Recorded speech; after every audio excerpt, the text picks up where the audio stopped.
Hello students, welcome to my lecture. So நம்ம எந்த chapter பார்த்துட்டு இருக்கோம் அப்படின்னா ஆல்கஹால் ஃபீனால் ஈத்தர்ஸ் இந்த சாப்டர் தான் பார்த்துட்டு இருக்கோம். ஸோ நம்ம ஆல்ரெடி நிறைய வீடியோஸ் அப்லோட் பண்ணிட்டோம். ஸோ இன்னைக்கு எந்த டாபிக் பார்க்க போகிறோம் அப்படின்னா ஈத்தர் இந்த டாபிக்ஸ் தான் பார்க்க போகிறோம். ஸோ ஃபர்ஸ்ட் ஆஃப் ஆல் நம்ம சேனல் வந்து ரொம்பவே புது சேனல்.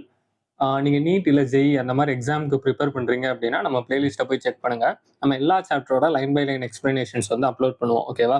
ஸோ நம்ம சேனல் உங்களுக்கு யூஸ்ஃபுல்லாக இருந்துச்சு அப்படின்னா உங்கள் ஃப்ரெண்ட்ஸ்க்கும் நம்ம சேனலை ஷேர் பண்ணுங்கள், நீங்களும் சப்ஸ்கிரைப் பண்ணுங்கள். ஓகே, இப்போ நம்ம டாபிக் உள்ள என்டர் ஆகலாம். ஓகே, இப்போ நீங்கள் பார்த்தீங்க அப்படின்னா ஃபர்ஸ்ட் டாபிக் என்னது அப்படின்னா preparation of ether. First ether அப்படிங்கிறத என்னன்னு தெரிஞ்சுக்கிடுவோம்.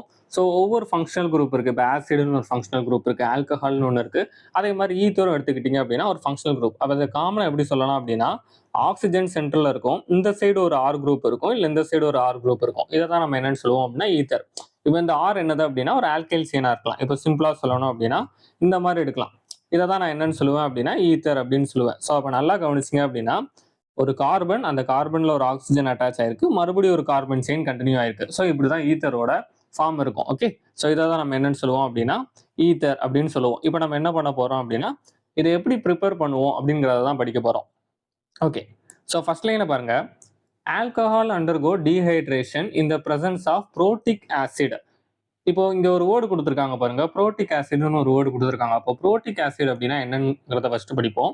அதாவது புரோட்டிக் அப்படிங்கிறது லிட்டரலா எதை குறிக்குது அப்படின்னா புரோட்டானை தான் குறிக்குது. ஓகேவா? புரோட்டான் அப்படின்னா என்னது அப்படின்னா ஹெச் பிளஸ். அப்போ எந்த ஒரு ஆசிட் வந்து ஹெச் பிளஸ் கொடுக்குதோ அதை தான் நீங்க என்னன்னு சொல்லுவீங்க அப்படின்னா புரோட்டிக் ஆசிட் அப்படின்பீங்க. இப்போ உதாரணத்துக்கு நான் H2SO4 எடுத்து அதை தண்ணியில போட்டேன் அப்படின்னா இது எதை ரிலீஸ் பண்ணும் அப்படின்னா 2 ஹெச் பிளஸ் ரிலீஸ் பண்ணும். H plus SO4 2-. இப்போ H3PO4 எடுத்தேன் அப்படின்னா அதே மாதிரி தான் இதுவும் எதை ரிலீஸ் பண்ணும் அப்படின்னா ஹெச் பிளஸ் ரிலீஸ் பண்ணும். So H plus plus H2PO4-. அப்போ இங்கே நல்லா கவனிச்சிங்கன்னா இங்கேயும் ஹெச் பிளஸ் ரிலீஸ் ஆகுது, இங்கேயும் ஹெச் பிளஸ் ரிலீஸ் ஆகுது. இந்த மாதிரி ஹெச் பிளஸ் ரிலீஸ் ஆகிற ஆசிட் தான் நம்ம என்னன்னு சொல்லுவோம் அப்படின்னா புரோட்டிக் ஆசிட் அப்படின்போம். ஓகேவா? ஓகே, இப்போ பார்க்கலாம். The formation of a reaction product alkene or ether depends on the reaction condition. இப்போ இங்கே நல்லா கவனிச்சிங்க அப்படின்னா கீழே ஒரு ரியாக்ஷன் கொடுத்துருக்காங்க. நான் ஃபர்ஸ்ட் என்ன எடுத்திருக்கேன் அப்படின்னா ஒரு எத்தனால் எடுத்திருக்கேன், அதாவது ஆல்கஹால் எடுத்திருக்கேன். ஆல்கஹால் எடுத்து முதல்லையும் H2SO4 தான் போடுறேன், ரெண்டாவது ரியாக்ஷன்லையும் H2SO4 தான் போடுறேன். நல்லா கவனிங்க. ஆனால் ரியாக்ஷன் கண்டிஷன் வேற. ஸோ ஃபர்ஸ்ட் ரியாக்ஷன் கண்டிஷனில் என்ன இருக்குது அப்படின்னா 443 கெல்வின் இருக்கு, கீழே பார்த்தீங்கன்னா 413 இருக்கு. இப்போ நான் இங்கே இது இப்படி ஞாபகிக்கிறதோட மேலே உள்ளதை நான் வந்து ஹை டெம்பரேச்சராக எடுத்துக்கிடுறேன், கீழே உள்ளதை நான் என்னவா எடுத்துக்கிடுறேன் அப்படின்னா லோ டெம்பரேச்சராக எடுத்துக்கிடுறேன். ஏன்னா இது கொஞ்சம் ஈஸியாக இருக்கும். ஏன்னா கண்டிப்பாக கீழே உள்ளது வந்து வேல்யூ சின்னதாக இருக்கு. ஸோ நான் அதை லோ டெம்பரேச்சர் அப்படிங்கிற மாதிரி எடுத்துக்கிடுறேன். அப்போ நான் ஹை டெம்பரேச்சரில் இது பண்ணும்போது எனக்கு என்ன நடந்திருக்கு அப்படின்னா டீஹைட்ரஜனேஷன் நடந்திருக்கு. அதாவது வாட்டர் வந்து வெளியில போயிருக்கு இந்த மாலிகுல்ல இருந்து. அப்போ இதை நான் என்னன்னு சொல்லலாம் அப்படின்னா டீஹைட்ரஜனேஷன் அப்படின்னு சொல்லலாம். ஆல்கின் ஃபார்மேஷன் வந்து டீஹைட்ரஜனேஷன்ல நடந்திருக்கு, சாரி டீஹைட்ரேஷன்ல நடந்திருக்கு. ஆனா இதே இதை நான் லோ டெம்பரேச்சர்ல இது பண்ணும்போது பாத்தீங்க அப்படின்னா எனக்கு என்ன ஃபார்ம் ஆயிருக்கு அப்படின்னா ஈத்தர் ஃபார்ம் ஆயிருக்கு. ஓகேவா? ஸோ ஒரே ஸ்டார்டிங் மெட்டீரியல், ரெண்டுக்கும் ஒரே ரியேஜென்ட் தான் எடுத்திருக்கேன். ஆனால் நான் கண்டிஷனை மாற்றுறது மூலமா எனக்கு ரெண்டு வேற வேற ப்ராடக்ட் கிடைக்குது. ஓகேவா? ஸோ அதோட மெக்கானிசமை நம்ம பார்ப்போம். So for example ethanol is dehydrated to ethene. அதான் நான் சொன்னேன், அதாவது ethanol is dehydrated to ethene. ஓகேவா? இந்த presence of sulphuric acid at 443 kelvin, அதாவது ஹை டெம்பரேச்சர்னு சொன்னேன். அதே இது 413 கெல்வின்ல நீங்க போடும்போது இது என்னவாயிருது அப்படின்னா ஈத்தாக்சி ஈத்தீன், அதாவது இதோட நேம். ஓகேவா? ஈத்தரோட ஐயூபேக் நேம். ஸோ இப்போ பார்த்தீங்க அப்படின்னா ஈத்தாக்சி ஈத்தீன், அதாவது ஒரு ஈத்தர் காம்பவுண்ட் கிடைக்கும். இதோட மெக்கானிசமா எடுத்து பார்ப்போம். ஃபர்ஸ்ட் ரியாக்ஷன் என்ன பார்த்தோம் அப்படின்னா அந்த டீஹைட்ரேஷன் பார்த்தோமா? ஸோ அந்த இதை பார்ப்போம். ஸோ CH3 CH2OH, அதாவது நீங்க ஃபர்ஸ்ட் என்ன எடுத்திருந்தீங்க அப்படின்னா எத்தனால் எடுத்திருந்தீங்க. ஓகேவா? ஸோ நானும் எத்தனால் வரைகிறேன். ஆனால் இங்கே நல்லா கவனிச்சிங்கன்னா நான் ஆல்கஹால் குரூப்பை மட்டும் கொஞ்சம் ஹைலைட் பண்ணி வரைகிறேன். ஏன்னா அதுதான் ரியாக்ஷனில் ஃபர்ஸ்ட் நமக்கு ரியாக்ட் ஆக போகுது. இப்போ ஸ்டார்டிங்ல நம்ம என்ன எடுத்தோம் அப்படின்னா H2SO4 எடுத்தோம், வேற எந்த ஆசிடும் எடுக்கல. ஏன் அப்படின்னா H2SO4 is a dehydrating agent. அது மட்டும் இல்லாமல் இது புரோட்டிக் வேற. நான் ஆல்ரெடி சொன்ன மாதிரி H2SO4 எதை ரிலீஸ் பண்ணும் அப்படின்னா H பிளஸ் ரிலீஸ் பண்ணும். ஓகேவா? H plus plus HSO4-. இந்த மாதிரி மாறி இருக்கும். இப்போ இந்த ஹெச் பிளஸை எதை அட்ராக்ட் பண்ணோம் அப்படின்னா இந்த லோன் பேர் வந்து அட்ராக்ட் பண்ணும். ஸோ இந்த லோன் பேர் போய் எதை அட்டாக் பண்ணோம் அப்படின்னா இந்த ஹெச் பிளஸை போய் அட்டாக் பண்ணிடும். ஓகே, அப்போ இமேஜின் பண்ணுங்க, இதுல இப்போ எது அட்டாச் ஆயிரும் அப்படின்னா ஒரு ஹெச் பிளஸ் அட்டாச் ஆயிரும். அப்போ ஆக்சிஜன்ல என்ன சார்ஜ் வந்துடும் அப்படின்னா பிளஸ் சார்ஜ் வந்துடும். எதுக்கு இந்த ஸ்டெப் முக்கியம் அப்படிங்கிறத சொல்றேன். இப்போ இந்த இடத்துல இந்த இது பாத்தீங்க அப்படின்னா இது ஒரு பெட்டர் லீவிங் குரூப், அதாவது மாலிகுல்ல இருந்து ஈஸியா என்னவாயிரலாம் அப்படின்னா வெளியில போயிடலாம். இப்போ இங்க இருக்கிற CH3 நான் கொஞ்சம் வித்தியாசமா வரைகிறேன். ஸோ இது இப்படி வரைகிறேன்னு வச்சுக்கோங்களேன். ஒரே காம்பவுண்டை தான் நான் வந்து வேற வேற மாதிரி வரைகிறேன். ஓகே, ஸோ இந்த மாதிரி எடுத்துக்கிடுறேன். இப்போ இந்த மாதிரி இருக்கும்போது நல்லா கவனிச்சிங்க அப்படின்னா இந்த HSO4- இருக்கு பார்த்தீங்களா, இந்த HSO4- என்ன பண்ணும் அப்படின்னா ஒரு பேஸ் மாதிரி ஆக்ட் ஆகும். அப்போ HSO4- வந்து எதை அப்ட்ராக்ட் பண்ணும் அப்படின்னா இது இங்க வந்து இங்க இருக்கிற ஹெச்சை அட்ராக்ட் பண்ண ட்ரை பண்ணும். இதை அட்ராக்ட் பண்ணி வெளியில எடுத்துருச்சு அப்படின்னா இந்த ஹெச் வெளியில போய் இது கூட சேர்ந்து H2SO4 மாறிடும். இந்த இடத்துல என்ன சார்ஜ் வந்துடும் அப்படின்னா மைனஸ் சார்ஜ் வந்துடும். இப்போ இந்த மைனஸ் சார்ஜ் சும்மா இருக்குமா? இருக்காது. ஏன்? ஏன்னா இது எங்க வரும் அப்படின்னா இந்த கார்பனுக்குள்ள வர ட்ரை பண்ணும். அப்போ இது உள்ள வந்துச்சுன்னா எது உடஞ்சிரும் அப்படின்னா இந்த பாண்ட் உடஞ்சிரும். ஸோ அதை மட்டும் நான் வரைகிறேன். ஸோ இந்த மைனஸ் எங்க வர பார்க்கும் அப்படின்னா இந்த இடத்துல வரும். அப்போ H2O ஒரு பெட்டர் லீவிங் குரூப் அப்படிங்கிறனால இது என்ன ஆயிரும் அப்படின்னா ஈஸியா லீவ் ஆயிரும். ஸோ இங்க இருந்து வெளியில போயிருச்சுன்னா எனக்கு என்ன ஃபார்ம் ஆயிரும் அப்படின்னா இந்த மாதிரி ஒரு ப்ராடக்ட் ஃபார்ம் ஆயிரும். அதாவது ரெண்டு side H double bond CH2 plus H2O. ஏன்னா உங்களுக்கு OHH வெளியில வந்துட்டு அதை தான் நான் என்னன்னு போட்டிருக்கேன் அப்படின்னா H2O போட்டிருக்கேன். ஸோ அதை நான் சிம்பிளா எழுதுனேன் அப்படின்னா CH2 double bond CH2 plus H2O. ஓகேவா? ஸோ இந்த மாதிரி தான் உங்களுக்கு என்ன நடந்திருக்கும் அப்படின்னா இந்த ரியாக்ஷன் டீஹைட்ரேஷன் நடந்திருக்கும். இதை என்ன ரியாக்ஷன் சொல்லலாம் அப்படின்னா எலிமினேஷன் நடந்திருக்கு அப்படின்னு சொல்லலாம். எலிமினேஷன். ஏன்னா எது எலிமினேட் ஆயிருக்கு அப்படின்னா வாட்டர் வந்து என்னவாயிருக்கு அப்படின்னா எலிமினேட் ஆயிருக்கு. ரெண்டாவது இதுக்கு வருவோம். ஸோ ஃபர்ஸ்ட் இதுல என்ன நடந்துச்சு அப்படின்னா வாட்டர் எலிமினேட் ஆயிருச்சு. ஆனா இந்த சைடு இப்போ என்ன நடக்க போகுது அப்படின்னா CH3 CH2 அதே மாதிரி தான் போன தடவை நடந்த மாதிரியே தான் நான் மறுபடியும் வரைகிறேன். இந்த ஒரு ஸ்டெப்பை நான் டைரக்டாவே வரைஞ்சிடுறேன். ஓகேவா? இந்த ஸ்டெப் எப்படி வந்துச்சுன்னு உங்களுக்கு ஆல்ரெடி தெரியும். ஏன்னா H2SO4 வந்து H+ கொடுத்துருக்கோம். அந்த H+ யார் வாங்கியிருப்பா அப்படின்னா ஆக்சிஜன் வாங்கியிருக்கோம். ஓகேவா? இப்போ இந்த இடத்துல அதாவது ரெண்டாவது ரியாக்ஷனோட கண்டிஷன் நமக்கு நல்லா தெரியும். ரெண்டாவது ரியாக்ஷன் எதுல நடக்கு அப்படின்னா லோ டெம்பரேச்சர்ல நடக்கு. ஓகேவா? ஒரு நிமிஷம். ஓகே, ரெண்டாவது ரியாக்ஷன் எதுல நடக்கு அப்படின்னா நமக்கு லோ டெம்பரேச்சர்.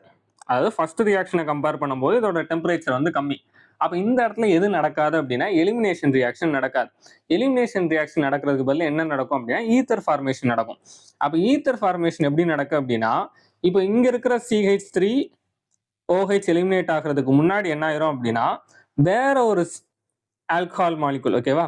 ஏன்னா நீங்க ஒரு பீக்கர்னு எடுத்துக்கிட்டீங்கன்னா அதுல நிறைய ஆல்கஹால் மாலிகுல் இருக்கும். ஸோ இங்கேயும் அதே மாதிரி என்ன இருக்கு அப்படின்னா இன்னொரு ஆல்கஹால் மாலிகுல் இருக்கு. இப்போ இந்த ஆல்கஹால் மாலிகுல் என்ன பண்ணும் அப்படின்னா இந்த கார்பனை போய் அட்டாக் பண்ணும். இது ஏன்னு சொல்றேன், ஏன்னா ஆக்சிஜன் வந்து எலக்ட்ரோநெகட்டிவ் எலமெண்ட். அப்போ எலக்ட்ரான் அது தாம் பக்கம் இழுக்கும். அது மட்டும் இல்லாம பிளஸ் சார்ஜ்ல இருக்கும்போது இது ரொம்ப நல்லாவே அந்த பக்கம் இழுக்கும். அப்ப இந்த கார்பனுக்கு என்ன சார்ஜ் வரும் அப்படின்னா டெல்டா பாசிட்டிவ் சார்ஜ் வரும். அதனாலதான் இந்த லோன் பேர் எல்லாமே எதுக்கு அட்ராக்ட் ஆகுது அப்படின்னா இந்த கார்பனை நோக்கி அட்ராக்ட் ஆகுது. அப்ப இமேஜின் பண்ணுங்க, இப்ப இந்த லோன் பேர் எதுக்கு அட்ராக்ட் ஆகுது அப்படின்னா இந்த இடத்துல வந்து மோதுது. அப்ப எது உடஞ்சிரும் அப்படின்னா இந்த பாண்ட் உடஞ்சி எங்க போயிரும் அப்படின்னா வாட்டருக்கு போயிரும். அப்போ இதை இமேஜின் பண்ணி பாருங்க. அப்போ CH3 CH2 இந்த பாண்ட் உடஞ்சிருச்சு, வாட்டர் பாண்ட் வந்து வெளியில போயிரும். ஓகேவா? ஸோ நான் வாட்டரை வந்து சைட்ல வரைஞ்சிடுறேன். ஸோ H2O வெளியில போயிட்டு இப்போ எது வந்து இதுல அட்டாச் ஆயிருக்கு அப்படின்னா ஒரு ஆக்சிஜன், இதுல ஒரு ஹைட்ரஜன் வேற இருக்கு, அடுத்து CH2 CH3 இந்த மாதிரி இருக்கும். இங்க என்ன சார்ஜ் இருக்கும் அப்படின்னா பிளஸ் சார்ஜ் இருக்கும். இப்போ இந்த பிளஸ் நியூட்ரலைஸ் எப்படி ஆகும்? இந்த மைனஸ் ஹைட்ரஜன் இருந்து எலக்ட்ரானை யார் வாங்கிடுவா அப்படின்னா அந்த ஆக்சிஜன் வாங்கிடும். ஸோ இது எல்லாம் நடந்து முடிஞ்சா கடைசி பார்க்கறதுக்கு எப்படி இருக்கும்னா CH3 CH2 அதுக்கப்புறம் இதெல்லாம் நான் ஸ்ட்ரிக்டா எழுதுறேன் O CH2 CH3. இது என்ன அப்படின்னா ஈத்தர் ஃபார்ம் ஆயிட்டு எனக்கு. ஓகேவா? ஸோ இப்படிதான் எனக்கு என்ன நடந்திருக்கும் அப்படின்னா ரெண்டு ஸ்டெப்புமே நடந்திருக்கும். ஸோ ஃபர்ஸ்ட் ரியாக்ஷன்ல என்ன நடந்துச்சு அப்படின்னா எலிமினேஷன் நடந்துச்சு. ஆனா இந்த இதுல என்ன நடக்கு அப்படின்னா அட்டாக் நடக்கு. ஓகேவா? ஸோ இதுல ஒரு முக்கியமான விஷயத்த தெரிஞ்சுக்கணும். இந்த ஸ்டெப் மோஸ்டா எதுக்கு மட்டும்தான் நடக்கும் அப்படின்னா பிரைமரி ஆல்கஹாலுக்கு தான் நீங்க இதை எதிர்பார்க்கலாம். ஏன் அப்படின்னு சொல்றேன், இந்த மாதிரி போய் அட்டாக் ஆகுது பாத்தீங்களா, இந்த அட்டாக் வந்து ஆக்சுவலா என்ன ஸ்டெப் அப்படின்னா சப்ஸ்டிடியூஷன் ஸ்டெப். போய் அட்டாக் ஆகணும். அப்ப அட்டாக் ஆகும்போது முடிஞ்ச அளவு என்ன இருக்கக்கூடாது அப்படின்னா ஸ்டெரிக் ஹிண்ட்ரன்ஸ் இருக்கக்கூடாது. அப்போ நீங்க செகண்டரி ஆல்கஹாலையோ டெர்ஷரி ஆல்கஹாலையோ எடுத்தீங்க அப்படின்னா மோஸ்ட் ஆஃப் த டைம் என்ன நடக்காது அப்படின்னா இந்த ரியாக்ஷன் வந்து நடக்காது, இல்ல ப்ரிஃபர் ஆகாது அப்படின்னு நம்ம சொல்லலாம். அந்த நேரத்துல அதாவது செகண்டரி ஆல்கஹாலோ டெர்ஷரி ஆல்கஹாலோ எடுத்தேன் அப்படின்னா யாரு டாமினேட் ஆயிருவா அப்படின்னா எலிமினேஷன் ரியாக்ஷன் டாமினேட் ஆயிரும். அப்போ சப்ஸ்டிடியூஷன் ரியாக்ஷன் வந்து முடிஞ்ச அளவு எதுக்கு மட்டும்தான் வேலை செய்யும் அப்படின்னா பிரைமரி ஆல்கஹாலுக்கு தான் வேலை செய்யும். உங்களுக்கு எக்ஸாம்ல செகண்டரி ஆல்கஹாலோ டெர்ஷரி ஆல்கஹாலோ கொடுத்தீங்க அப்படின்னா நீங்க நம்ம ஸ்டார்டிங்ல பண்ண எலிமினேஷன் மெத்தடை தான் ப்ரிஃபர் பண்ண வேண்டியிருக்கும். அப்போ உங்களுக்கு ஆல்கின் ஃபார்ம் ஆயிருக்கும். ஓகேவா, இது ஜஸ்ட் தெரிஞ்சுக்கோங்க, ஒரு ஹிண்ட் தான். சரி, இதை நம்ம ரீட் பண்ணுவோம். ஸோ இங்கே ரியாக்ஷன்ஸ் மெக்கானிசம் கொடுத்துருக்காங்க. ஸோ நம்ம இதை தான் டீட்டெயிலாக பார்த்தோம். ஓகேவா, ஸோ கீழே உள்ள லைனை வாசிடுவோம்.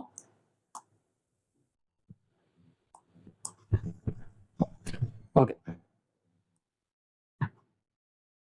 acidic dehydration of alcohol to give alkene is also associated with substitution reaction. So இதை தான் நம்ம ரெண்டாவது பார்த்தோம். The method is suitable for preparation of ether having primary alkyl group only. இதை தான் நான் ஆக்சுவலாக மென்ஷன் பண்ணியிருந்தேன், இதை அண்டர்லைன் கூட பண்ணிடுவோம். ஸோ இந்த ஸ்டெப் எதுக்கு தான் வேலை செய்யும் அப்படின்னா பிரைமரி ஆல்கஹாலுக்கு மட்டும்தான் வேலை செய்யும். இது ரெண்டாவது step. The alkyl group should be unhindered and the temperature be kept low. Otherwise the reaction favor the formation of alkene. So இதில் ரெண்டு விஷயத்தை நீங்கள் நோட் பண்ணணும். உங்களுக்கு ஈத்தர் ஃபார்ம் ஆகணும் அப்படின்னா நீங்க எடுக்கிற ஆல்கஹால் முடிஞ்ச அளவு என்னவா இருக்கணும் அப்படின்னா பிரைமரி ஆல்கஹாலா இருக்கணும். ரெண்டாவது இம்பார்ட்டன்ட் பாயிண்ட் என்னது அப்படின்னா அதோட டெம்பரேச்சர் என்னவா இருக்கணும் அப்படின்னா லோவா இருக்கணும். ஸோ இந்த ரெண்டு பாயிண்டையும் நோட் பண்ணிக்கோங்க. The reaction follows SN1 pathway. ஓகேவா, SN1 pathway அப்படின்னு ஏன் சொல்றேன் அப்படின்னா இப்போ நான் இந்த ஸ்டெப்ல வந்து நான் உங்களுக்கு அட்டாக் மென்ஷன் பண்ணிட்டு அதுக்கப்புறம் எலிமினேஷனை மென்ஷன் பண்ணியிருந்தேன். ஆனா ஒரிஜினலா என்ன நடந்திருக்கும் அப்படின்னா ஃபர்ஸ்ட் இது நடந்திருக்கும், அதாவது வாட்டர் வெளியில போயிருக்கும். ஸோ இதை லைட்டாக உங்களுக்கு மறுபடியும் எக்ஸ்பிளைன் பண்ணுறேன். அதாவது இந்த ரெண்டுக்கும் நடுவில் இன்னொரு ஸ்டெப் இருக்கிற மாதிரி இமேஜின் பண்ணிக்கோங்க. ஸோ இதை லைட்டாக இந்த ஃபுல்லாக மூவ் பண்ணிடுறேன். அதாவது என்ன நடந்திருக்கும் அப்படின்னா CH3 CH2 வாட்டர் மாலிகுல் ஃபர்ஸ்டே வெளியில் போயிட்டுன்னு வச்சுக்கோங்களேன், இந்த மாதிரி மாறிடும்.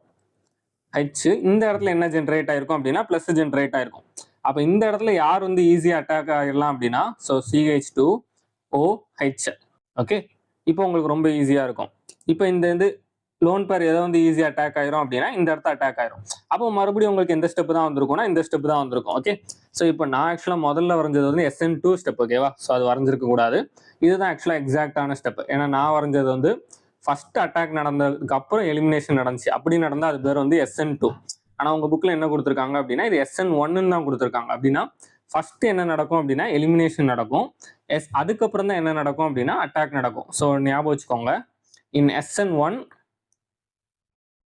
ஃபர்ஸ்ட் என்ன நடக்கும் அப்படின்னா எலிமினேஷன், ரெண்டாவது தான் என்ன நடக்கும் அப்படின்னா அட்டாக். ஓகேவா, நான் வந்து அப்படியே மாற்றி சொல்லிட்டேன். அது வந்து SN2க்குள்ளது. SN2ஆ இருந்துச்சுன்னா அட்டாக் நடக்கும், அதுக்கப்புறம் பாண்ட் உடஞ்சி எலிமினேட் ஆகும். ஓகேவா, ஸோ இதை நோட் பண்ணிக்கோங்க. நான் இது பண்ண மிஸ்டேக் அது. ஓகே, ஸோ இதை நோட் பண்ணிக்கோங்க. இது வந்து எந்த பாத்வே அப்படின்னா SN1 pathway. When the alcohol is secondary or tertiary, about which you will learn in higher class, however, the dehydration of secondary and tertiary alcohol to give corresponding ether is unsuccessful. So இதை தான் நான் சொன்னேன். ஆக்சுவலாக நீங்கள் வந்து ஒரு secondary ஆல்கஹாலையோ இல்லை tertiary ஆல்கஹாலையோ எடுத்தீங்க அப்படின்னா அது மோஸ்ட்டாக எதை தான் ப்ரிஃபர் பண்ணும் அப்படின்னா எலிமினேஷனை தான் ப்ரிஃபர் பண்ணும். எதை ப்ரிஃபர் பண்ணாது அப்படின்னா சப்ஸ்டியூஷனை ப்ரிஃபர் பண்ணாது. ரீசன் என்ன அப்படின்னா அது வந்து பல்கி குரூப், அப்போ அட்டாக் பண்ணுறது கஷ்டம். ஓகேவா, ஓவர் சப்ஸ்டியூஷன் இங்கே போட்டிருக்காங்க பாருங்க, எலிமினேஷன் காம்பீட்ஸ் ஓவர் சப்ஸ்டியூஷன். அப்படின்னா எலிமினேஷனும் சப்ஸ்டியூஷனும் ரெண்டும் போட்டி போடுது. அதில் யார் வின் பண்ணுவா அப்படின்னா எலிமினேஷன் தான் வின் பண்ணும். And as a consequence alkenes are easily formed. Okay, so இதுதான் உங்களுக்கு கொடுத்துருக்காங்க. அடுத்து கீழே ஒரு கொஸ்டினும் கொடுத்துருக்காங்க, அதையும் பார்த்துருவோம். ஓகே, ஸோ இங்கே ஒரு கொஸ்டின் கொடுத்துருக்காங்க பாருங்க, can you explain why is bimolecular dehydration not appropriate for the preparation of ethyl methyl ether. இது எப்படி சொல்லலாம் அப்படின்னா அதாவது இப்போ உங்களுக்கு வந்து எத்தில் மெத்தில் ஈத்தர் ஃபார்ம் பண்ணணும். எத்தில் மெத்தில் ஈத்தர் அப்படின்னா ஸோ CH3O CH2 CH3. இங்கே நீங்கள் நல்லா கவனிச்சிங்க அப்படின்னா ஒரு சைடு என்ன இருக்குது அப்படின்னா எத்தில் இருக்குது, இன்னொரு சைடு என்ன இருக்குது அப்படின்னா மெத்தில் இருக்குது. அப்போது நீங்கள் வந்து ரெண்டு மாலிகுல் எடுத்துருக்கணும் ஸ்டார்டிங் மெட்டீரியலில். நீங்கள் வெறும் ஒரு ஆல்கஹால் எடுத்தீங்க அப்படின்னா டைமெத்தில் ஈத்தர் டைஎத்தில் ஈத்தர் அப்படி தான் ஃபார்ம் ஆகும். அப்போது நான் இங்கே எத்தனை ஸ்டார்டிங் மெட்டீரியல் எடுக்கணும் அப்படின்னா ரெண்டு ஸ்டார்டிங் மெட்டீரியல் எடுக்கணும். OH ஒன்று, இன்னொரு ஸ்டார்டிங் மெட்டீரியல் என்னது அப்படின்னா CH3 CH2OH. இப்போ இதில் பிரச்சனை என்ன அப்படின்னா இமேஜின் பண்ணுங்க, அதாவது எத்தில் மாலிகுல் மறுபடியும் எத்தில் மாலிகுல் கூட ரியாக்ட் ஆச்சு அப்படின்னா எந்த ப்ராடக்ட் ஃபார்ம் ஆகும் அப்படின்னா CH3O CH3 இந்த மாதிரி ஃபார்ம் ஆகலாம். இதே இது மெத்தில் வந்து எத்தில் ஆல்கஹால் கூட மறுபடியும் ரியாக்ட் ஆச்சு அப்படின்னா ரெண்டாவது ப்ராடக்ட் இதா ஃபார்ம் ஆகலாம், CH2O CH2 CH3 இப்படி ஃபார்ம் ஆகலாம், டைஎத்தில் ஈத்தர் ஃபார்ம் ஆகலாம். எப்போ இது ரெண்டும் ரியாக்ட் ஆகுதோ அப்போதான் உங்களுக்கு எது கிடைக்கும் அப்படின்னா இந்த ப்ராடக்ட் கிடைக்கும். அப்போ நான் எனக்கு ரியாக்ஷன்ல மொத்தம் எத்தனை ப்ராடக்ட் ஃபார்ம் ஆகுறதுக்கான சான்ஸ் இருக்கு அப்படின்னா 3 ப்ராடக்ட் ஃபார்ம் ஆகுறதுக்கான சான்ஸ் இருக்கு. ஸோ இங்க மல்டிபிள் பை ப்ராடக்ட் ஃபார்ம் ஆகுறதுனால எனக்கு என்ன கிடையாது அப்படின்னா எஃபிஷியன்ட் கிடையாது. ஏன்னா இது பிரிக்கிறதுக்கு அடுத்து மறுபடியும் நான் வந்து டைம் ஸ்பெண்ட் பண்ணணும், நிறைய கெமிக்கல் வேஸ்ட் ஆகும். ஸோ இந்த மெத்தட் வந்து எதுக்கு கிடையாது அப்படின்னா ப்ரிஃபரபிள் கிடையாது, அவ்வளவுதான். ஓகேவா? இதுக்கப்புறம் நம்ம என்ன பார்க்க போறோம் அப்படின்னா ஒரு இம்பார்ட்டன்டான ரியாக்ஷன் வில்லியம்சன் சிந்தசிஸ். இதுல முக்கியமான ஒரு பாயிண்ட்டை வந்து லேட்டா சொல்லுவேன், கொஞ்சம் ஸ்கிப் பண்ணாம அதை பாருங்க.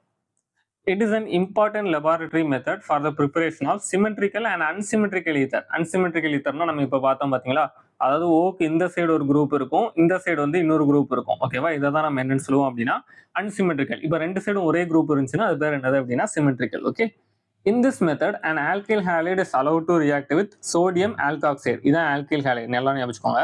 இப்போ இதை வந்து alkyl halide, X அப்படிங்கிறது alkyde, இது வந்து சோடியம் ஆல்காக்சைடு. சோடியம் ஆல்கைல், அதான் ஆல்க் அப்படிங்கிறாங்க, ஆக்சிஜன் வந்து ஆக்சைடு அப்படின்னு சொல்லியிருக்காங்க. So sodium alkoxide. ஓகேவா? ஸோ இதை நான் ரெண்டையும் ரியாக்ட் பண்ணால் எனக்கு என்ன கிடைக்கும் அப்படின்னா ஈத்தர் கிடைக்கும். அதுக்கப்புறம் சோடியம் ஹாலைடு அது வெளியில போயிடும், NaClO NaBrO வெளியில போயிடும். Okay, ether containing substituted alkyl group secondary or tertiary may also be prepared by this method. அதுக்குன்னு எல்லா டெர்ஷரியும் வேலை செய்யாது. எப்படி டெர்ஷரி எடுக்கணும் அப்படின்னு ஒரு முக்கியமான பாயிண்ட் இருக்கு, அதான் நான் சொன்னேன் இம்பார்ட்டன்ட் அப்படின்னு.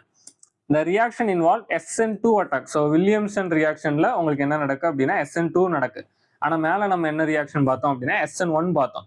அப்போ SN2 அப்படின்னா இந்த இடத்துல அட்டாக் ஃபர்ஸ்ட் நடக்க போது, அதுக்கப்புறம் தான் குரூப் என்ன ஆகும் அப்படின்னா வெளியில போகும். ஓகேவா? of an alkoxide ion on primary alkyl halide. இந்த பாயிண்ட் கொஞ்சம் நோட் பண்ணிக்கோங்க. அதாவது எதை அட்டாக் பண்ண போது எது அட்டாக் ஆகப்படுது அப்படிங்கறத தெரிஞ்சுக்கோங்க. அதாவது ஆல்காக்சைடு அயான் தான் என்ன பண்ண போகுது அப்படின்னா அட்டாக் பண்ண போகுது. யார் அட்டாக் பண்ணுது அப்படின்னா, அதாவது இது அடி வாங்க போகுது. ரெட் கலர்ல போட்டிருக்கோம் பாத்தீங்களா, இது அடி வாங்க போகுது, இது அடி கொடுக்க போகுது. ஓகே, எப்படின்னு பார்ப்போம். இங்க புக்ல பாத்தீங்க அப்படின்னா ஒரு ரியாக்ஷனை கொடுத்துருக்காங்க. ஸோ இதுதான் உங்களுக்கு என்னது அப்படின்னா சோடியம் ஆல்காக்சைடு. இப்போ நீங்க நல்லா கவனிச்சீங்கன்னா இங்க என்ன குரூப் கொடுத்துருக்காங்க அப்படின்னா டெர்ஷரி கொடுத்துருக்காங்க. ஆனா ஆல்கைல் ஹாலைடு என்ன கொடுத்துருக்காங்க அப்படின்னா பிரைமரி கொடுத்துருக்காங்க. ஆனா அதே ரியாக்ஷன் இப்ப கீழே பாருங்களேன், இங்கேயும் டெர்ஷரி தான் இருக்கு, இங்க பிரைமரி இருக்கு, அதே மாதிரி இங்க பிரைமரி இருக்கு, இங்க டெர்ஷரி இருக்கு. அப்ப ரெண்டுக்கும் ஒரே ப்ராடக்ட் தானே ஃபார்ம் ஆகணும் அப்படின்னா ஃபார்ம் ஆயிருக்காது. கவனிச்சு பாருங்க, இங்க வந்து சோடியம் ஆல்காக்சைடு அட்டாக் பண்ணுது. யார் அட்டாக் பண்ணுது அப்படின்னா ஆல்கைல் ஹாலைடு அட்டாக் பண்ணுது. அப்ப ஆல்கைல் ஹாலைடு இங்க என்னவா இருக்கு அப்படின்னா அட்டாக் ஆகப்படுறது, எது அடி வாங்க போதோ அது பிரைமரியா இருக்கிற வரைக்கும் அட்டாக் ஈஸியா நடக்கும். ஆனா இந்த இடத்துல பாத்தீங்கன்னா இதுதான் ஆல்கைல் ஹாலைடு, இதுதான் அட்டாக் ஆக போகுது. ஆனா இது என்னவா இருக்கு அப்படின்னா டெர்ஷரியா இருக்கு. அப்போ டெர்ஷரியா இருக்கும் போது நான் இந்த குரூப் எல்லாம் தாண்டி, இந்த 3 சைடு சுற்றி இருக்கிற குரூப் எல்லாம் தாண்டி உள்ள வந்து இந்த கார்பன் அட்டாக் பண்றதுங்கிறது நடக்காத விஷயம். அப்ப அந்த நேரத்துல என்னதான் நடக்கும் அப்படின்னா எலிமினேஷன் தான் நடக்கும். இதை நான் எக்ஸ்பிளைன் பண்றேன். ஸோ இதை நோட் பண்ணிக்கோங்க. ஸோ இதை இந்த புக்ல வந்து நோட் பண்ணிக்கோங்க, ஏன்னா இதை நிறைய பேர் ஸ்கிப் பண்றதுக்கான சான்ஸ் இருக்கு. ஓகே, ஃபர்ஸ்ட் இந்த ரியாக்ஷனை பார்ப்போம். ஸோ இங்க இருக்கு பாத்தீங்களா CH3, இதுதான் என்னது அப்படின்னா சோடியம் ஆல்காக்சைடு. ஸோ ஃபர்ஸ்ட் அதை வரைவோம். CH3 CH3 CH3 O NA. First ஒரு விஷயம் தெரிஞ்சுக்கோங்க, இந்த ஆக்சிஜனும் இந்த சோடியமுக்கும் இருக்கிற பாண்ட் என்னது அப்படின்னா அயானிக் பாண்ட். அப்படின்னா O என்ன சார்ஜில் இருக்க போகுது அப்படின்னா நெகட்டிவ் சார்ஜில் இருக்க போகுது. சோடியம் என்ன சார்ஜில் இருக்கும் அப்படின்னா Na+ஆ இருக்கும். அதனால நீங்க லிட்டரலா என்ன பண்ணிடலாம் அப்படின்னா Na+ ரிமூவே பண்ணிடலாம். ஏன்னா அந்த மைனஸ் முழுசா யாருக்கு தான் சொந்தம் அப்படின்னா ஆக்சிஜனுக்கு தான் சொந்தம். இப்போ என்ன ஆகுது அப்படின்னா இது எது கூட ரியாக்ட் பண்றோம், இதுதான் ஆக்சுவலா சோடியம், அதான் நான் சோடியம் ரிமூவ் பண்ணிட்டேன், ஆல்காக்சைடு. ஓகேவா? இதான் சோடியம் ஆல்காக்சைடு. இது எதை அட்டாக் பண்ணும் அப்படின்னா ஆல்கைல் ஹாலைடு அட்டாக் பண்ணும். ஸோ CH3 இந்த இடத்துல நான் லீவிங் குரூப் என்ன பண்றேன் அப்படின்னா, இப்போ நான் புரோமின் எடுத்திருக்கேன்னு வச்சுக்கோங்களேன், எனக்கு வந்து இப்போ புரோமின் தான் என்னோட லீவிங் குரூப். ஓகேவா? இதுதான் ஆல்கைல் ஹாலைடு. ஆல்கைல் ஹாலைடு தான் அடி வாங்கும் எப்பவுமே. ஓகேவா? அதை ஞாபகம் வச்சுக்கோங்க. இப்போ என்ன நடக்குன்னா இந்த மைனஸ் போய் யார் அட்டாக் பண்ணுவா அப்படின்னா CH3 போய் அட்டாக் பண்ணும். ஏன்னா புரோமினுக்கு வந்து டெல்டா மைனஸ் சார்ஜ் இருக்கும், CH3க்கு டெல்டா பிளஸ் சார்ஜ் இருக்கும். ஓகேவா? எலக்ட்ரோநெகட்டிவிட்டி டிஃபரன்ஸ்னால.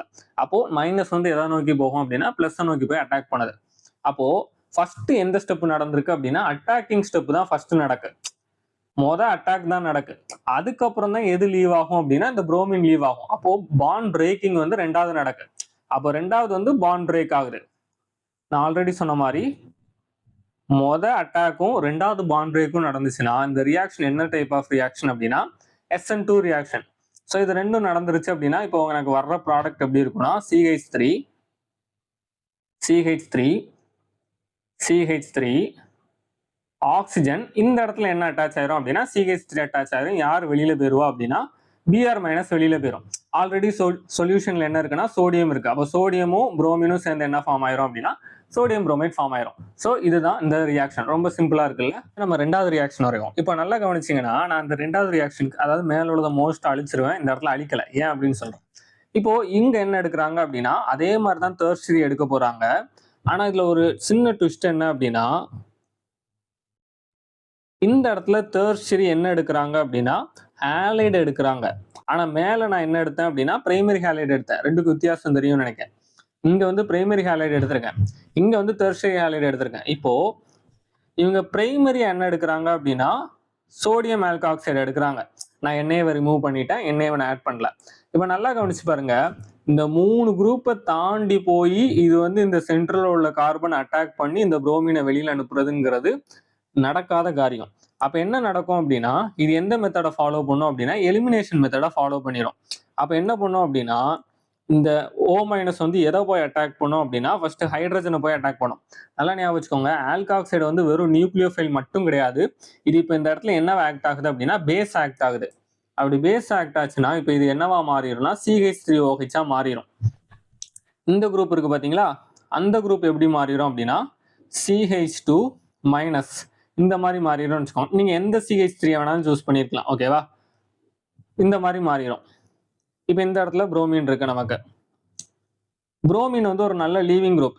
மோஸ்டாவே ஹாலஜன்ஸ் எல்லாமே லீவிங் குரூப். ஓகேவா, அப்ப இந்த மைனஸ் எங்க வரும் அப்படின்னா உள்ள வரும். அப்போ எது வெளியில போயிடும் அப்படின்னா புரோமின் வெளியில போயிடும். அப்போ எனக்கு எந்த மாதிரி இது ப்ராடக்ட் கொடுக்கும் அப்படின்னா ஒரு கார்பன் இருக்கும், அதுல வந்து டபுள் பாண்ட் CH2 இருக்கும், மீதி 2 சைடு CH3 இருக்கும். ஓகேவா, அப்ப எனக்கு என்ன ஃபார்ம் ஆயிருக்கு அப்படின்னா ஆல்கீன் ஃபார்ம் ஆயிருக்கு. என்ன மெத்தட் இங்க எலிமினேஷன். அப்போ நல்ல ஞாபகம் வச்சுக்கோங்க, மேலேயும் டெர்ஷரி பிரைமரி தான், கீழேயும் டெர்ஷரி பிரைமரி தான். ஆனா எதை நான் டெர்ஷரியா எடுத்திருக்கேன் எதை பிரைமரியா எடுத்திருக்கேங்கிறத பொறுத்து என்னோட ப்ராடக்ட் வந்து 2 விதமா வரும். ஸோ நீங்க முக்கியமா நீட் இல்ல ஜெய் இந்த மாதிரி காம்படிட்டிவ் எக்ஸாமுக்கு ப்ரிப்பேர் பண்ணீங்கன்னா இந்த மாதிரி கொஸ்டின் கேட்கும்போது ஈஸியா மாட்டிக்கிடுவீங்க. ஓகேவா, ஸோ கொஞ்சம் கேர்ஃபுல்லா படிங்க. மேலே பார்த்த மெத்தட் வந்து எதுக்கு ஆல்கைலுக்கு மட்டும் கிடையாது, நீங்க வந்து அரோமேட்டிக் காம்பவுண்டுக்குமே அதை நம்ம யூஸ் பண்ணலாம் அப்படிங்கிறத கீழே கொடுத்துருக்காங்க. So phenol are converted to ether by this method. This phenol is used as phenoxide entity. அதாவது phenoxide entity-னா ஒன்றும் கிடையாது, அதாவது சோடியம் entity. இப்போ இந்த மாதிரி அது பென்சின் ரிங் இருந்திருக்கும், பென்சின் ரிங்ல OH இருந்திருக்கும். ஓகேவா, இந்த மாதிரி இல்லாம இதை நான் என்னவா மாத்திடுறேன் அப்படின்னா O- Na+ எடுத்துடுறேன். ஸோ இது என்னது அப்படின்னா இப்போ ஃபீனாக்சைடு. இப்போ இங்கே நான் என்ன எடுக்கேன் அப்படின்னா ஒரு ஆல்கைல் ஹாலைட் எடுக்கேன், RXன்னு கொடுத்துருப்பாங்க. ஸோ நான் இந்த இடத்துல இதை என்னவா எடுக்கேன் அப்படின்னா CH3Cl எடுக்கேன்னு வச்சுக்கோங்க. இப்போ மறுபடியும் என்ன நடக்கும் அப்படின்னா இந்த -5 எதை அட்டாக் பண்ணும் அப்படின்னா இந்த கார்பன் அட்டாக் பண்ணும். எது லீவ் ஆயிரும் அப்படின்னா குளோரின் லீவ் ஆயிரும். ஸோ அட்டாக் ஃபர்ஸ்ட் நடக்கு, எலிமினேஷன் ரெண்டாவது நடக்கு. அப்போ இது என்ன ரியாக்ஷன் அப்படின்னா SN2 ரியாக்ஷன். அப்போ இது ரெண்டும் நடந்துச்சு அப்படின்னா என்னவா மாறிடும் அப்படின்னா இமேஜின் பண்ணி பாருங்க, பென்சின் ரிங் அதே மாதிரி இருக்கும், இங்க ஆக்சிஜன் இருக்கு. இப்போ இந்த இடத்துல யார் அட்டாச் ஆயிருவா அப்படின்னா CH3 அட்டாச் ஆயிரும். எது வெளியில போயிருக்கும்னா ஆல்ரெடி சோடியம் இருக்கு, குளோரின் வெளியில போகும், ரெண்டும் சேர்ந்து என்ன ஃபார்ம் ஆயிரும் அப்படின்னா NaCl ஃபார்ம் ஆயிரும். ஓகே, ஸோ இதை தான் உங்களுக்கு கொடுத்துருக்காங்க. நான் வந்து RXன்னு எடுக்கிறதுக்கு பதிலாக CH3Clன்னு எடுத்தேன். ஸோ நமக்கு இங்க இடத்துல Rல என்ன வந்துச்சு அப்படின்னா CH3 வந்துச்சு. ஸோ சேம் ரியாக்ஷன் தான். அடுத்து நம்ம என்ன பார்க்க போறோம் அப்படின்னா பிசிக்கல் ப்ராப்பர்ட்டிஸ் ஆஃப் ஈத்தர் தான் பார்க்க போறோம். ஓகே, பிசிக்கல் ப்ராப்பர்ட்டிஸ்னா மெயினா இதில் எதை பத்தி பேசுவாங்க அப்படின்னா பாயிலிங் பாயிண்டை பத்தி பேசியிருப்பாங்க. Okay, the CO bond in ethers are polar and thus ether have a net dipole moment. So நல்லா ஞாபகம் வச்சுக்கோங்க, நிறைய பேர் இப்படி அசியூம் பண்ணிடுவீங்க. அதாவது இப்போ ஈத்தர் அப்படின்னு எடுத்துக்கிட்டாலே இந்த மாதிரி அசியூம் பண்ணிடுவீங்க. அதாவது இது சிமெட்ரிக்கலா இருக்கிறனால அதாவது CH3 bond O bond CH3. அப்போ நிறைய பேர் இப்படி ஆரோ போட்டுருவீங்க அவசரப்பட்டு, இந்த மாதிரி ஆரோ போட்டு ரெண்டும் கேன்சல் ஆயிரும் அப்படின்னு நினைப்பீங்க. கிடையாது, இது ரெண்டுமே பிளஸ் எஃபெக்ட் ஆக்சுவலா. அப்போ ரெண்டோட எலக்ட்ரானுமே எங்க போகும் அப்படின்னா ஆக்சிஜனை நோக்கி போகும். அப்போ ஆக்சிஜன்ல என்ன ஜென்ரேட் ஆயிருக்கும்னா டெல்டா- நல்லா ஜென்ரேட் ஆகும். இந்த சைடு ரெண்டும் டெல்டா+ ஜென்ரேட் ஆகும். அப்போ இதெல்லாம் கேன்சல் ஆயிருமா அப்படின்னா கிடையாது. ஏன்னா நீங்க ஒரு முக்கியமான விஷயத்த மறந்துடுறீங்க, இது ஸ்ட்ரெயிட்டா இருக்காது ஆக்சுவலா, இது இந்த மாதிரி இருக்கும். ஓகேவா, ஸோ ஈத்தர் மாலிகுல் இந்த மாதிரி இருக்கும். மேலே என்ன இருக்கும் அப்படின்னா 2 லோன் பேர் வேற இருக்கும் ஆக்சிஜனுக்கு. உங்களுக்கு ஆல்ரெடி தெரியும், லோன் பேர் எலக்ட்ரானை தன்னை நோக்கி இழுக்கும், அது மட்டும் இல்லாமல் CH3 எலக்ட்ரானை கொடுக்குது அப்படிங்கிற பட்சத்தில் இதை நான் ஒரு ஷேப்பாக இமேஜின் பண்ணி பார்த்தேன் அப்படின்னா, இதை நான் ஒரு ஸ்பியர் மாதிரி இமேஜின் பண்ணேன் அப்படின்னா, இப்போ நான் இதை ரெண்டாக பிரிக்கிறேன் இந்த ஸ்பியரை. அப்போது ஸ்பியரோட மேல் பக்கம் எனக்கு என்ன சார்ஜ் வரும் அப்படின்னா டெல்டா நெகட்டிவ் வருது. கீழ்பக்கம் என்ன சார்ஜ் வரும் அப்படின்னா டெல்டா பாசிட்டிவ் வரும். அப்போ சார்ஜ் செப்பரேஷன் இருக்கிறனால இதுக்கு கண்டிப்பா என்ன இருக்கும் அப்படின்னா ஒரு டைபோல் மூமெண்ட் வேல்யூ இருக்க தான் செய்யும். ஓகேவா? டைபோல் வேல்யூ இருக்க தான் செய்யும். ஓகேவா? ஸோ இதை மறந்துடாதீங்க. ஓகே, நிறைய பேர் அது வந்து சிமெட்ரிக்கலா இருக்கிறதுனால அதுக்கு வந்து கிடைக்காது அப்படிங்கிற மாதிரி நினைச்சிட்டு இருப்பீங்க. அதோட ஒரிஜினல் ஸ்ட்ரக்சர் போட்டீங்க அப்படின்னா ஆன்சர் கிடைச்சிருக்கும். Okay, okay. The weak polarity of ether do not appreciably affect the boiling point, which are comparable to those of alkane of comparable molecular mass, but are much lower than the boiling point of alcohol. So இங்க என்ன பேச வர்றாங்க அப்படின்னா, இப்போ நான் dipole moment இருக்கும் அப்படின்னு சொன்னேன். இப்போ வாட்டர்லாம் எடுத்துக்கிட்டிங்கன்னா வாட்டரோட பாயிலிங் பாயிண்ட் ரொம்ப அதிகம். ஆல்கஹால் எடுத்திங்கன்னா ஆல்கஹாலோட பாயிலிங் பாயிண்ட்டும் அதிகம். இதுக்கெல்லாம் ரீசன் என்ன அப்படின்னா அதெல்லாம் ஹைலி போலார் காம்பவுண்ட். இங்கே என்னதான் டைபோல் மூமெண்ட் இருந்தாலும் இந்த பொலாரிட்டி வேல்யூ யாரோட கம்மியாக தான் இருக்கும் அப்படின்னா ஆல்கஹாலோட கம்மியாக தான் இருக்கும். அப்போ பொலாரிட்டி வேல்யூ வந்து இது ரொம்ப எதை அஃபெக்ட் பண்ணாது அப்படின்னா பாயிலிங் பாயிண்ட் அஃபெக்ட் பண்ணாது. அதனால தான் இப்போ நீங்கள் கவனிச்சிங்கன்னா இங்கே வந்து பென்டேன் எடுத்திருக்காங்க, இங்கே வந்து ஈத்தாக்சி எடுத்திருக்காங்க.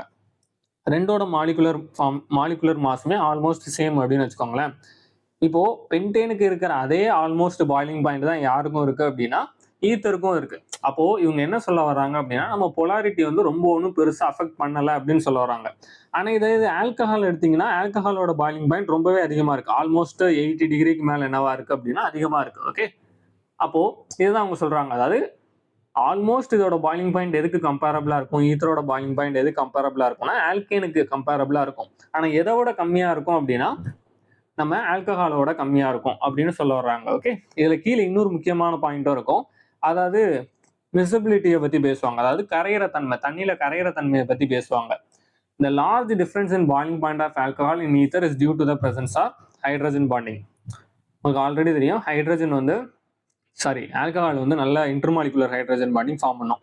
The miscibility of ether with water resemble those of alcohol of the same molecular mass. இப்போ இவங்க இன்னொரு ட்விஸ்ட் கொடுக்குறாங்க. என்னது அப்படின்னா பாயிலிங் பாயிண்ட்ல வேணா இது யாரோட கம்மியா இருக்கலாம் அப்படின்னா ஆல்கஹாலோட கம்மியா இருக்கலாம். ஆனா தண்ணியில கரையிற தன்மையை பார்த்தோம் அப்படின்னா இது எதுக்கு ரெசம்பிளன்ஸா இருக்கு அப்படின்னா ஆல்கஹாலுக்கு ரெசம்பிளன்ஸா இருக்கு. இதுக்கு ரீசன் என்ன அப்படின்னா என்னதான் இதுக்கு பொலாரிட்டி கம்மியா இருந்தாலுமே இந்த ஆக்சிஜனால இன்னும் என்ன ஃபார்ம் பண்ண முடியும் அப்படின்னா வாட்டர் கூட ஹைட்ரஜன் பாண்டிங் ஃபார்ம் பண்ண முடியும். ஸோ இங்க பாத்தீங்கன்னா ROR அதாவது ஈத்தர் கொடுத்துருக்காங்க, இங்க வந்து வாட்டர் மாலிகுல் கொடுத்துருக்காங்க. ஸோ ஆக்சிஜன் ஒரு எலக்ட்ரோநெகட்டிவ் எலமெண்ட், இங்க ஆக்சிஜன் ஒரு எலக்ட்ரோநெகட்டிவ் எலமெண்ட். ரெண்டு எலக்ட்ரோநெகட்டிவ் எலமெண்ட்டுக்கு நடுவில் ஹைட்ரஜன் மாட்டிக்கிட்டு இருந்துச்சுன்னா கண்டிப்பாக அதால என்ன ஃபார்ம் பண்ண முடியும், ஹைட்ரஜன் பாண்டிங் ஃபார்ம் பண்ண முடியும். அப்போ இது எதே மாதிரி ஹைட்ரஜன் பாண்டிங் ஃபார்ம் ஆகுது அப்படின்னா வாட்டர் மாதிரியே ஃபார்ம் ஆகுது. ஆனா இதுலயும் ஒரு ட்விஸ்ட் இருக்கு. எல்லா ஈத்தராலையும் வாட்டர் கூட கரைய முடியுமா அப்படின்னா கரையாது. நீங்க 5 கார்பன் செயின் 5 தாண்ட ஆரம்பிச்சிட்டு அப்படின்னா இது கரையிறத நிப்பாட்டிடும். ஓகேவா? ஏன்னா கார்பன் செயின் இன்க்ரீஸ் ஆக இதோட நான் போலார் நேச்சர் அதிகமாயிரும். வாட்டர் வந்து ஒரு polar solvent. So polar solvent dissolve polar substance. அப்போ நான் போலார் சப்ஸ்டன்ஸை அது டிசால்வ் பண்ண விரும்பாது. ஓகே, இங்க பார்ப்போம். Both ethoxy methane and butane 1 are miscible to almost same extent. இது வந்து ஒன்று 7.5 கிராம்னா இன்னொன்று 9 gram in 10 ml of water. While pentane is essentially immiscible. அதாவது பென்டேன் எடுத்தீங்கன்னா இது கரையாது அப்படின்னு கொடுக்குறாங்க with water. Can you explain this observation? இங்க பென்டேன் அப்படிங்கிறது எதை மென்ஷன் பண்ணியிருக்காங்கன்னா இந்த பென்டேனை மென்ஷன் பண்ணியிருக்காங்க. ஓகே ஓகே, ஆமாம், நான் அதான் அந்த ரீசன் தான் சொன்னேன். ஆக்சுவலாக இப்போ பென்டேன் எடுத்திருந்தாங்க அப்படின்னா இதில் என்ன கிடையாது அப்படின்னா ஆக்சிஜன் எதுவுமே கிடையாது. ஸோ ஹைட்ரஜன் பாண்டிங் ஃபார்ம் ஆயிருக்க முடியாது. ஒரு நிமிஷம், நான் எதாவது தப்பு பண்ணிட்டேன்னு நினைக்கிறேன். Can you explain this observation? Okay, நான் இதில் ஒரே ஒரு இதை இப்போ நான் உங்களுக்கு செக் பண்ணிட்டு நான் உங்களுக்கு சொல்கிறேன்.